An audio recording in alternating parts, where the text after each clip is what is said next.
ಓಂ ನಮೋ ವಾಲ್ಮೀಕಿಯೇ. ನಮಸ್ಕಾರ ಬಂಧುಗಳೇ. ನಾನು ನಿವೃತ್ತ ಪ್ರಾಧ್ಯಾಪಕ ಡಾಕ್ಟರ್ ಅರ್ಜುನ್ ಪಂಗನ್ನವರ್. ಹೇ ಸೀತಾರಾಮ್ ವಾಹಿನಿಯ ವಾಲ್ಮೀಕಿ ರಾಮಾಯಣ ಅಂದು ಇಂದು ಚಿಂತನ ಕಾರ್ಯಕ್ರಮದ 426ನೇ ಸಂಚಿಕೆಗೆ ತಮ್ಮೆಲ್ಲರಿಗೂ ಸ್ವಾಗತ.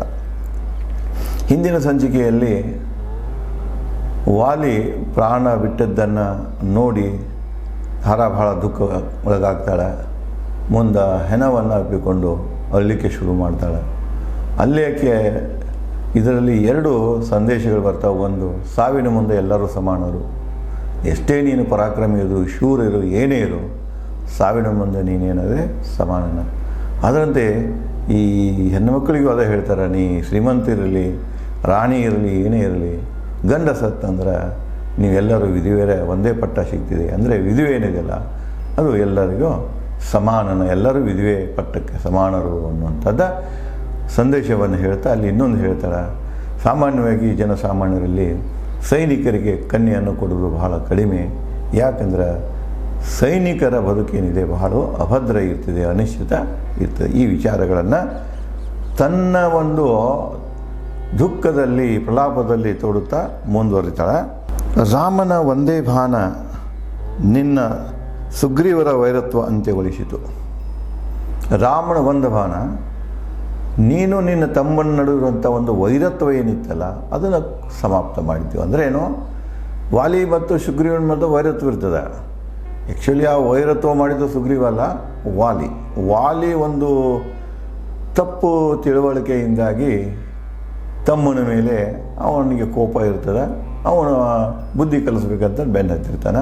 ಅವನ ರಾಜ್ಯ ಮತ್ತು ಅವನ ಮಡದಿಯನ್ನು ತಾನೇ ಕಿತ್ಕೊಂಡಿರ್ತಾನೆ. ಇದರಿಂದಾಗಿ ಸುಗ್ರೀವನು ಕೋಪ ಬಂದಿರ್ತದೆ, ನಮ್ಮನಿಗೂ ಬುದ್ಧಿ ಕಲಿಸ್ಬೇಕು ಅನ್ನುವಂಥ ಅವನಲ್ಲಿನೂ ಇವನ ಬಗ್ಗೆ ವೈರತ್ವ ಹುಟ್ಟಿಕೊಳ್ತದೆ. ಈ ಇಬ್ಬರು ನಡುವೆ ಪರಸ್ಪರ ನಡುವೆ ವೈರತ್ವೇನು ಹುಟ್ಟಿದ್ದಿತ್ತಲ್ಲ, ಬೆಳೆದು ಬಂದಿತ್ತಲ್ಲ, ಅದಕ್ಕೆ ಕೊನೆ ಹಾಡಿದ್ದು ಯಾವುದಂದ್ರೆ ರಾಮನ ಒಂದು ಬಾಣ. ಅಂದರೆ ಒಂದು ಬಾಣದಿಂದ ವಾಲಿ ಅಂತ್ಯ ಆಗ್ತಿದೆ. ಅದರಿಂದ ಇಬ್ಬರ ಮಧ್ಯದಲ್ಲಿ ಇರುವಂಥ ವೈರತ್ವವು ಅಂತ್ಯಗೊಳ್ತಿದೆ.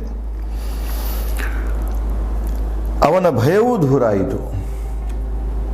ಸುಗ್ರೀವನ ಭಯ ದೂರ ಆಯಿತು. ಸುಗ್ರೀವನ ಭಯ ಇತ್ತ, ಇವತ್ತನ ಮಂದಿನೂ ಕಳಿಸ್ತಿದ್ದ, ಎಲ್ಲರೂ ಸಿಕ್ಕಂದ್ರೆ ಅವ್ನು ಹೊಡಿಬೇಕಂತಲೇ ಬೆಂಡ ಹತ್ತಿದ್ದ. ಯಾಕಂದರೆ ಇಡೀ ಜಂಬೂ ದ್ವೀಪವನ್ನು, ಭೂಮಂಡಲವನ್ನು ಬೆನ್ನು ಹತ್ತಿರುತ್ತೆ. ಅವ್ನು ಓಡ್ತಿರ್ತಾನೆ ಮುಂದಿನಿಂದ ಸುಗ್ರೀವ ಪ್ರಾಣ ರಕ್ಷಣೆಗಾಗಿ ಹಿಂದಿನಿಂದ ಬೆನ್ನು ಹತ್ತಿ ಇಡೀ ಪೃಥ್ವಿಯನ್ನು, ಭೂಮಂಡಲವನ್ನು ತಿರುಗಿ ಬಂದಿರ್ತಾರೆ. ಮೇನೋ ಋಷಮುಖ ಪರ್ವತದಲ್ಲಿ ಮಾತಂಗ ಮುನಿಯ ಶಾಪ್ ಇದ್ದಿದ್ದರಿಂದ ಅದು ಒಂದು ಸ್ವಲ್ಪ ಜಾಗ ಏನಿದೆ ಇವರ ಅರಣ್ಯ ಪ್ರದೇಶ ಇವನಿಗೆ ಆಶ್ಚರ್ಯ ಆಗಿತ್ತು.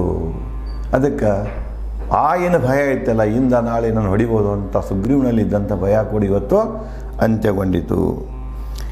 ಹೇಗೆ ನಿನ್ನ ಅಪ್ಪಿಕೊಳ್ಳಲಿ, ನಿನ್ನ ಎದೆಯಲ್ಲಿ ನೆಟ್ಟ ಬಾಣ ಅಡ್ಡಿಯಾಗಿದೆ ನನಗೆ. ರಾಮನ ಬಾಣ ಎಲ್ಲಿ ಹೊಡೆದಿರ್ತಾನಂದ್ರೆ ವಾಲಿ ಎದೆಗೆ ಹೊಡೆದಿರ್ತಾನೆ. ಅದಕ್ಕೆ ಹೇಳ್ತಾನೆ, ನೀನು ಅಪ್ಕೋಬೇಕಂದ್ರೂ ಕೂಡ ರಾಮನ ಬಾಣ ಎದೆಯಾಗಿ ಹೇಳಿದಲ್ಲ, ಹೊಗ್ಗಿದೆಯಲ್ಲ, ಅದು ನನಗೆ ಅಡ್ಡಿ ಬರ್ತಾ ಇದೆ ಅಂತ ಹೇಳಿ ತಾರ ಪ್ರಲಾಪವನ್ನು ವ್ಯಕ್ತಪಡಿಸ್ತಾಳೆ, ಅಳ್ತಾಳೆ. ಓಡಿ ಬಂದ ನಳ ವಾಲಿ ಎದೆಯಿಂದ ಕಿತ್ತ ಬಾಣ. ಇಷ್ಟು ಕೇಳ್ತಾ ಇದ್ದಾಗ ನಳ ಅಲ್ಲೇ ನಿಂತಿರ್ತಾನೆ. ಓಡಿ ಬಂದವನು ಏನು ಮಾಡ್ತಾನೆ, ವಾಲಿ ಎದೆಯಲ್ಲಿ ಏನು ಬಾಣ, ರಾಮನ ಬಾಣ ಚುಚ್ಚಿರ್ತದೆ, ಅದನ್ನು ಕಿತ್ತಗಿತಾನೆ. ಪಶ್ಚಿಮ ಪರ್ವತಗಳಲ್ಲಿ ಅಸ್ತನಾಗುವ ಸೂರ್ಯನಂತೆ ಹೊಳೆಯಿತು. ಆ ಬಾಣ ಏನು ತೆಗಿತಾನಲ್ಲ, ತೆಗೆದಂದ್ರೆ ಬಾಣ ಹೇಗೆ ಕಾಣ್ತಿದ್ದಲ್ಲಿ ಅಂತವ್ರಿಗಂದರೆ ಮುಳುಗುತ್ತಿರುವಂಥ ಸೂರ್ಯನಂತೆ ಕಾಣ್ತಿದೆ, ಹೊಳಿತಿದೆ, ಹೊಂಬಣ್ಣದಿಂದ ಹೊಳಿತಿದೆ.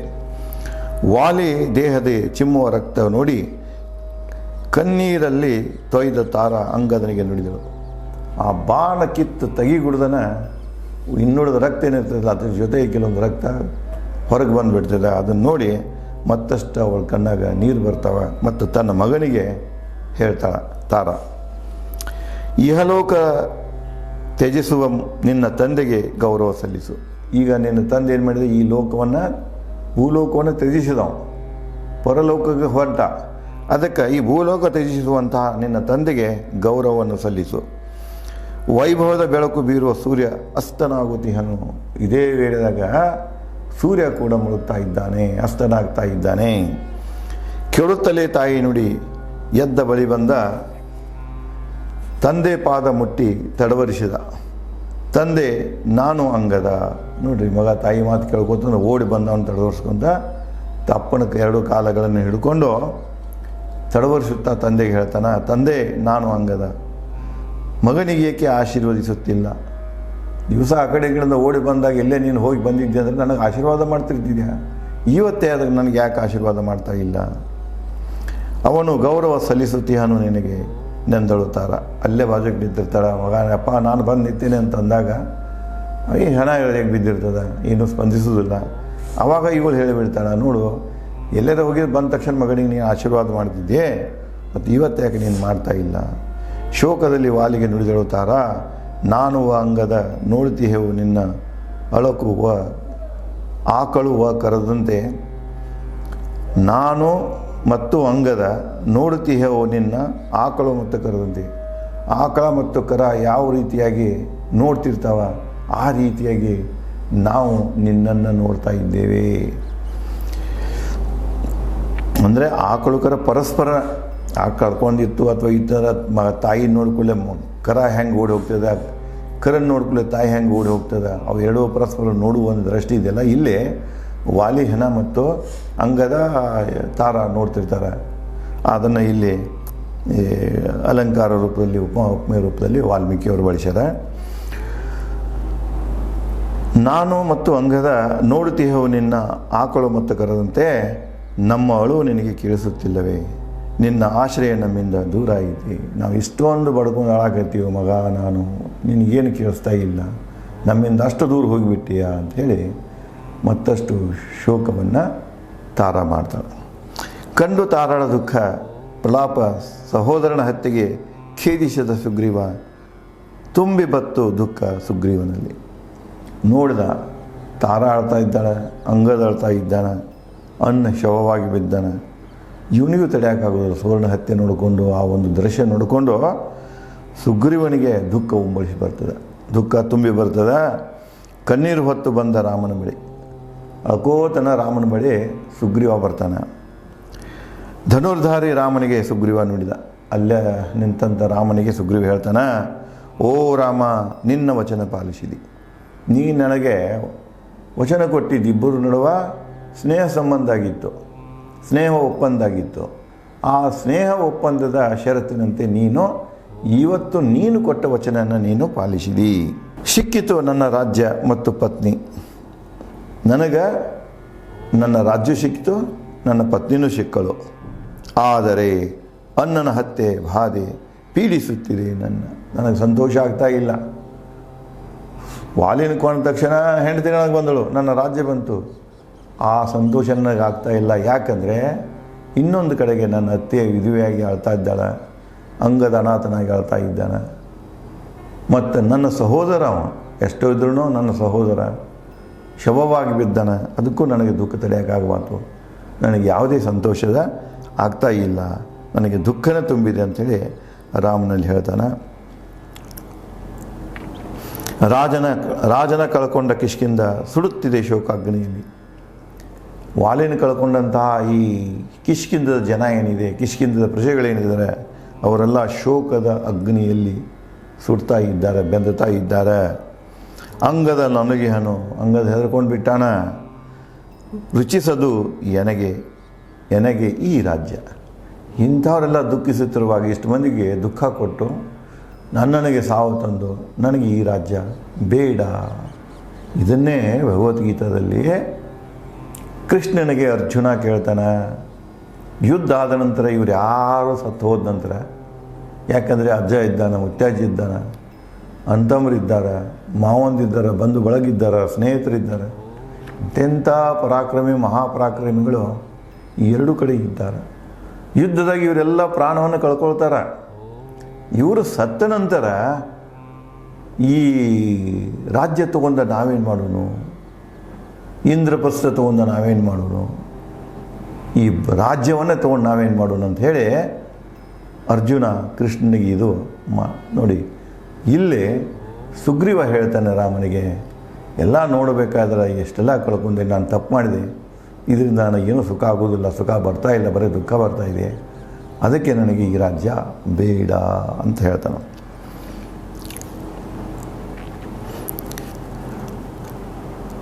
ಅಣ್ಣನ ಹತ್ಯೆ ಶೋಕನ ಸಹಿಸಲಾರೆ.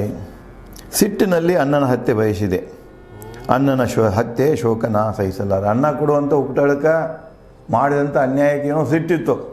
ಆ ಸಿಟ್ಟಿನಾಗ ಅಣ್ಣನ ಸಾವನ್ನು ಬಯಸ್ತಾ ಇದ್ದೆ. ಆದರೆ ಇವತ್ತು ನಾ ಅನ್ನ ಹತ್ಯೆಯಾಗಿ ಬಿದ್ದದ್ದನ್ನು ನೋಡಿ ನನಗೆ ಸಹಿಸೋಕ್ಕಾಗ್ತಾ ಇಲ್ಲ. ಕೊಲ್ಲುವುದಿಲ್ಲೆಂದೇ ನನ್ನ ವಾಲಿ ಪದೇ ಪದೇ ನಾನು ಕೊಲ್ಲಲೆಂದು ಅವನ ನಾನೇ ಅಯೋಗ್ಯ. ನಾನು ಇಷ್ಟು ಹೊಡೆದಲ್ಲ, ಅವ ಕೊಲ್ತಾನಂತ ನಾನು ಅಂತಿದ್ದೆ, ಕೊಲ್ ಅಂತಿದ್ದೆ, ಅವನು ಕೊಲ್ಲಕ್ಕೆ ಹೋಗಲಿಲ್ಲ. ನಾನು ಅಂದರೆ ವಾಲಿಯಲ್ಲಿ ಸುಗ್ರೀವನ ಕೊಲ್ಲಬೇಕನ್ನುವಂಥ ಇಚ್ಛೆ ಇದ್ದಿದ್ದಿಲ್ಲ, ಮನಸ್ಸಿದ್ದಿದ್ದಿಲ್ಲ. ಅವನಿಗೆ ಅರಿವಾಗ್ತಿದೆ ಇಷ್ಟೊಂದು ಪೆಟ್ಟುಗಳನ್ನು ಅನ್ನ ಕೊಡ್ತಾಯಿದ್ರು ಸಹಿತ ಪ್ರಾಣ ತೆಗೆಯುವಂಥ ಪೆಟ್ಟು ಕೊಡಲಿಲ್ಲ. ನನಗೆ ಅರ್ಥ ಆಗಲಿಲ್ಲ. ನಾನೇ ಇದನ್ನು ತಪ್ಪು ಮಾಡಿದೆ, ನಾನೇ ಅಯೋಗ್ಯನು ಅಂತ ಹೇಳಿದನು. ಸೋದರನ ಹತ್ಯೆಗೈದ ಮಹಾಪಾಪಿ ನನ್ನಂಥವನಿಲ್ಲ ಭೂಮಿಯ ಮೇಲೆ. ಸಹೋದರನ ಹತ್ಯೆ ಮಾಡಿಸುವಂಥ ಮಹಾಪಾಪಿ ನಾ ಏನು ಮಾಡೇನ, ನನ್ನಂಥ ಮಹಾಪಾಪಿ ಭೂಮಿಯಾಗ ಇನ್ನೊಬ್ಬರಿಲ್ಲ ಅಂತ ದುಃಖಿಸ್ತಾನೆ. ನನಗೆ ಕೊಂಬೆಯಿಂದ ಹೊಡೆದಾಗ ವಾಲಿ ಅನಿಸಿತು ಗುರು ಕೋಲಿನಿಂದ ಹೊಡೆದಂತೆ. ನಮ್ಮ ನನ್ನನ್ನೇನೋ ಒಂದು ಗಿಡದ ಕೊಂಬೆ ತಗೊಂಡು ಹೊಡ್ಯಾಕತ್ತಿದ್ದ. ಗುರುಕುಲದಲ್ಲಿ ಶಿಷ್ಯರು ಮಾಡಿದ ತಪ್ಪಿಗೆ ಶಿಷ್ಯರು ಚಡಿಯೇಟು ಕೊಡ್ತಿರ್ತಾರೆ. ಆ ಚಡಿಯೇಟಿಗೆ ಹೋಲಿಸ್ತಾನೆ. ಚಡಿಯೇಟು ಹಿಂಗಿರ್ತದಲ್ಲ, ಶಿಷ್ಯರಿಗೆ ಅಹಿತ ಮಾಡೋದಿಲ್ಲ, ಅದು ಪ್ರಾಣ ತೆಗೆಯೋದಿಲ್ಲ, ಎಚ್ಚರಕ್ಕೆ ತಂದು ಕೊಡ್ತಿದೆ. ಅದು ಮಾಡಿದ ತಪ್ಪನ್ನು ತಿದ್ದುಕೊಳ್ಳಲಿಕ್ಕೆ ಹಸ್ತಿದೆ. ಅದಕ್ಕೆ ಗುರುಗಳು ನೀಡುವಂಥ ಶಿಕ್ಷೆ. ಹಾಗೆ ನನ್ನ ಅನ್ನ ಈ ಗಿಡದ ಕೊಂಬಿ ತಗೊಂಡು ನನಗೆ ಹೊಡಿತಾ ಇದ್ದ. ಅವನಲ್ಲಿ ಭ್ರಾತೃ ಗೌರವ ಧರ್ಮವಿತ್ತು. ತಮ್ಮನ ಬಗ್ಗೆ ಅವನಲ್ಲಿ ಒಂದು ಸೋದರತ್ವ ಇತ್ತು ಮತ್ತು ತಮ್ಮನ ಬಗ್ಗೆ ಗೌರವವೂ ಇತ್ತು. ನನ್ನಲ್ಲಿ ಸಿಟ್ಟು, ದ್ವೇಷ, ಕುಚೇಷ್ಟೆ ಇತ್ತು. ಅವನಲ್ಲಿ ನನ್ನ ಬಗ್ಗೆ ಕರುಣೆ ಇತ್ತು. ಆದರೆ ನನ್ನಲ್ಲಿ ಸಿಟ್ಟಿನ ಭರದಲ್ಲಿ ಸಿಟ್ಟಿನಿಂದ ದ್ವೇಷ ತುಂಬಿತ್ತು ಮತ್ತು ನಾನು ಕುಚೇಷ್ಟೆಗೆ ಇಳಿದೆ, ಕೆಟ್ಟ ಕೆಲಸಕ್ಕೆ ನಾ ಇಳಿದೆ. ಅವು ಮಾಡ್ತಾ ಇದ್ದದ್ದು ಚೇಷ್ಟೆನೇ ಇತ್ತದ, ಅದು ಕುಚೇಷ್ಟೆ ಇದ್ದಿದ್ದಿಲ್ಲ. ನಾನೇನು ಮಾಡಿದೆಯಲ್ಲ, ರಾಮನ ಜೊತೆಗೆ ಒಪ್ಪಂದ ಮಾಡಿ ಹತ್ಯೆ ಮಾಡುವಂಥದ್ದು ಒಂದು ಏನು ಕೆಟ್ಟ ಚೇಷ್ಟೆಯನ್ನು ಮಾಡಿದೆ, ಇದು ಅಪರಾಧ ಅಂತ ಹೇಳಿ ಸುಗ್ರೀವ ಅಂದ್ಕೊಳ್ತಾನೆ. ಭಾತೃ ಹತ್ಯೆ ಮಹಾಪಾಪ, ಸಹೋದರರ ಹತ್ಯೆ ಮಹಾಪಾಪ. ಅಣ್ಣನ ತಮ್ಮ ಹತ್ಯೆ ಮಾಡಿರ್ಬೋದು, ತಮ್ಮನ ಅನ್ನ ಹತ್ಯೆ ಮಾಡಿರ್ಬೋದು. ಒಟ್ಟಿನಲ್ಲಿ ಸೋದರ ಹತ್ಯೆ ಮಹಾಪಾಪ. ಮೆಚ್ಚರು ಮಹಾತ್ಮರು ಹಗೆತನದ ದುಷ್ಕೃತ್ಯವನ್ನು. ಈ ಭೂಮಿ ಮ್ಯಾಗ ಎಷ್ಟು ಜನ ಮಹಾತ್ಮರು ಹುಟ್ಕೊಂಡಾರ, ಸಾಧು ಸಂತರು ಹುಟ್ಕೊಂಡಾರ, ಒಳ್ಳೆ ಆಚಾರ ವಿಚಾರವಂತರು ಹುಟ್ಕೊಂಡಾರ. ಅವರು ಯಾರೂ ಮನುಷ್ಯನ ದುಷ್ಕೃತ್ಯವನ್ನು ಸಮರ್ಥಿಸುವುದಿಲ್ಲ. ಈಗ ರಾಜರೇ ಇರ್ತಾರೆ, ಕೆಲವೊಂದು ಮಂದಿ ಕೆಟ್ಟ ಕೆಲಸ ಮಾಡ್ತಿರ್ತಾರೆ. ಅದೇ ರಾಜ್ಯದಲ್ಲಿದ್ದಂಥ ಗುರುಗಳು ಅವ್ರಿಗೆ ಬುದ್ಧಿ ಹೇಳ್ತಿರ್ತಾರೆ, ನೀನು ಮಾಡೋ ಕೆಲಸ ಇದು ಅಲ್ಲ. ಚಾಣಕ್ಯನ ನಾವು ಓದಿದ್ರೆ ಅಲ್ಲಿ ಪದೇ ಪದೇ ಬರ್ತಿದೆ, ಯಾವುದು ಸರಿ ಯಾವುದು ತಪ್ಪು. ರಾಜ್ಯ ಏನಾದರೂ ತಪ್ಪು ನಿರ್ಧಾರ ತಗೊಂಡಿದ್ದಂದರೆ ಈ ನಿರ್ಧಾರ ತಪ್ಪಿದೆ ಅಂಥೇಳಿ ಗುರುಗಳು ಹೇಳ್ತಿದ್ರು. ಆದರೆ ಇವತ್ತು ಅದಕ್ಕೂ ಇದಕ್ಕೂ ವ್ಯತ್ಯಾಸ ಆಗಿದೆ. ಸಣ್ಣ ಹುಡುಗರಿಗೆ ಬುದ್ಧಿ ಕಲಿಸ್ಬೇಕಾದ್ರೆ ಗುರುಗಳು ಚಡಿಯಿಂದ ಏಟು ಕೊಡೋದನ್ನು ಬಿಟ್ಟಾರ, ಬಿಡ್ಸಕ್ಕೆ ಹಚ್ಚಾರ. ಯಾಕಂದರೆ ತಂದೆ ತಾಯಿ ಸಹನ ಮಾಡೋದಿಲ್ಲ. ಮಗನಿಗೆ ಬರೀ ಕಿವಿ ಹಿಂಡಿದ್ರೆ ತಂದೆ ತಾಯಿ ಜಗಳಕ್ಕೆ ಬರ್ತಾರೆ. ಇದು ಒಂದು ಗುರುದಲ್ಲಿನೂ ವ್ಯತ್ಯಾಸ ಆಗಿದೆ. ಮೊದಲಿನಂತೆ ಗುರುಗಳಿಲ್ಲ. ಈಗಿನ ಗುರುಗಳಿಗೆ ಆ ಗುರು ಧರ್ಮದ ಬಗ್ಗೆ ಗೊತ್ತಿಲ್ಲ. ಗುರುಗಳಾದ ನಂತರ ಬಹಳಷ್ಟು ತ್ಯಾಗ ಮಾಡಬೇಕಾಗ್ತದೆ. ಮೊದಲು ತಮ್ಮ ಆಶೆಗಳನ್ನು ತ್ಯಾಗ ಮಾಡಬೇಕು. ಇಲ್ಲಿ ಇವರು ಗುರುಗಳಾಗ್ತಾರೆ, ತಮ್ಮ ಆಶೆಗಳನ್ನು ಈಡೇರಿಸ್ಕೊಳ್ಳಲಿಕ್ಕೆ ನೋಡ್ತಾರೆ. ಅದು ಮಹಾಪಾಪ ಅಂತ ಇವತ್ತು ಪೇಪರ್ದಲ್ಲಿನೂ ನೋಡ್ತಾ ಇರ್ತೇವೆ, ಓದ್ತಾ ಇರ್ತೇವೆ, ಕೇಳ್ತಾ ಇರ್ತೇವೆ, ಟಿ ವಿಗಳಲ್ಲಿನೂ ಬರ್ತಿರ್ತಾವೆ. ಇಂಥ ಪಾಪಿ ಜನ ಗುರುಸ್ಥಾನದಲ್ಲಿನೂ ಇದ್ದಾರೆ. ಒಂದು ಕಡೆಗೆ ಇಲ್ಲಿ ಪಾಲಕರದು ಮನೋವೃತ್ತಿ ಚೇಂಜ್ ಆಗಿದೆ, ಗುರುಗಳ ಗುಣಮಟ್ಟ ಚೇಂಜ್ ಆಗಿದೆ. ಅಂದರೆ ಎಲ್ಲನೂ ಪತನಗೊಂಡಿವೆ. ಇಂಥದ್ರಲ್ಲಿ ವಿದ್ಯೆ ಸಿಗೋದು, ಉತ್ತಮವಾದ ವಿದ್ಯೆ ಸಿಗೋದು ಬಹಳ ಕಠಿಣ. ಭಾತೃ ಹತ್ಯೆ ಮಹಾಪಾಪ, ಯೋಗ್ಯನಲ್ಲ ನಾ ಪ್ರಜೆ ರಾಜ್ಯ ಆಳಲು. ಅದಕ್ಕೆ ನಾ ಅಣ್ಣನ ಕೊಂದಂತಹ ಒಬ್ಬ ದುಷ್ಕೃತ್ಯ ವ್ಯಕ್ತಿ ಇದ್ದೇನೆ, ಅದಕ್ಕೆ ಅಂತಹ ದುಷ್ಕೃತ್ಯ ವ್ಯಕ್ತಿಗೆ ಪ್ರಜೆಗಳನ್ನು ಆಳುವ ಅರ್ಹತೆ ಇರುವುದಿಲ್ಲ. ಯಾವುದೇ ಒಂದು ಪಾಪದ ಕೆಲಸ ಮಾಡಿದರೆ, ಧರ್ಮವನ್ನು ಉಲ್ಲಂಘನೆ ಮಾಡಿದರೆ, ಧರ್ಮ ಅಂದರೆ ಇವಲ್ಲ, ಮತಧರ್ಮಗಳಲ್ಲ, ಪೂಜೆ ಮಾಡುವಾಗಲ್ಲ, ಇಲ್ಲಿ ನಮ್ಮ ಜವಾಬ್ದಾರಿಗಳಿರ್ತಾವೆ, ಕರ್ತವ್ಯಗಳಿರ್ತಾವೆ, ಕೋಡ್ ಆಫ್ ಕಂಡಕ್ಟ್ ಇರ್ತದೆ. ಅದನ್ನು ಬೇರೆ ನೀತಿ ನಡೆ ನುಡಿಗಳನ್ನು ಉಲ್ಲಂಘನೆ ಮಾಡಿದ್ವಿ ಅಂದ್ರೆ ಅವ್ರಿಗೆಲ್ಲರಿಗೂ ನಾವೇನಂತೇವೆ, ಇವರು ಅಧರ್ಮಿಗಳು ಅಂತ ಕರಿತೇವೆ. ಯಾವನಾದರೂ ಬದುಕಿನಲ್ಲಿ ಇಂಥ ತಪ್ಪುಗಳನ್ನು ಮಾಡಿದ್ವಿ ಅಂದ್ರೆ ಅವ ತಪ್ಪಿಯೂ ಆಡಳಿತಕ್ಕೆ ಬರಬಾರದು. ಇವತ್ತೇ ನೀವು MLA, MP, ಮಿನಿಸ್ಟರ್ಸ್ ಇವನ್ನೆಲ್ಲ ನೋಡಬೇಕಾದ್ರೆ ಎಲ್ಲ ಕ್ರಿಮಿನಲ್ ಬ್ಯಾಕ್ಗ್ರೌಂಡಿಂದ ಬಂದಂಥ ಜನ. ಇವತ್ತು ಇವರು ನಮ್ಮನ್ನ ಆಳ್ತಾ ಇದ್ದಾರೆ ನೋಡಿರಿ. ತ್ರೇತಾಯುಗದಾಗ ಹೇಳ್ತಾರೆ, ಕ್ರಿಮಿನಲ್ ಬ್ಯಾಕ್ಗ್ರೌಂಡ್ ಇದ್ದವರು ನೀವು ರಾಜರಾಗಬೇಡ್ರಿ ಅಂತ ಹೇಳ್ತಾರೆ. ಇಲ್ಲಿ ನೋಡಿ, ಕ್ರಿಮಿನಲ್ ಬ್ಯಾಕ್ಗ್ರೌಂಡ್ ಇದ್ರಣ ಮಾತ್ರ ನೀವು ಶಾಸಕರು ಆಗ್ತೀರಿ, ಮಿನಿಸ್ಟ್ರು ಆಗ್ತೀರಿ, ಮುಖ್ಯಮಂತ್ರಿ ಆಗ್ತೀರಿ, ಇನ್ನೇನೇನು ಆಗ್ತೀರಿ. ಇದು ಕಾಲದಲ್ಲಿ ಒಂದು ತಿಳುವಳಿಕೆಯಲ್ಲಿ ಬರುವಂಥ, ಮಾನಸಿಕ ಸ್ಥಿತಿಯಲ್ಲಿ ಬರುವಂಥ ವ್ಯತ್ಯಾಸವನ್ನು ನಾವು ಕಾಣ್ತೇವೆ. ಇದೇ ರೀತಿಯಾಗಿ ವಾಲ್ಮೀಕಿಯವರು ಮುಂದೆ ಏನು ಹೇಳ್ತಾರೆ, ಏನು ಹಚ್ಕೊಳ್ತಾರೆ ಅನ್ನೋದನ್ನು ನಾನು ತಮಗೆ ಮುಂದಿನ ಸಂಚಿಕೆಯಲ್ಲಿ ಹೇಳುವೆ. ಧನ್ಯವಾದಗಳು.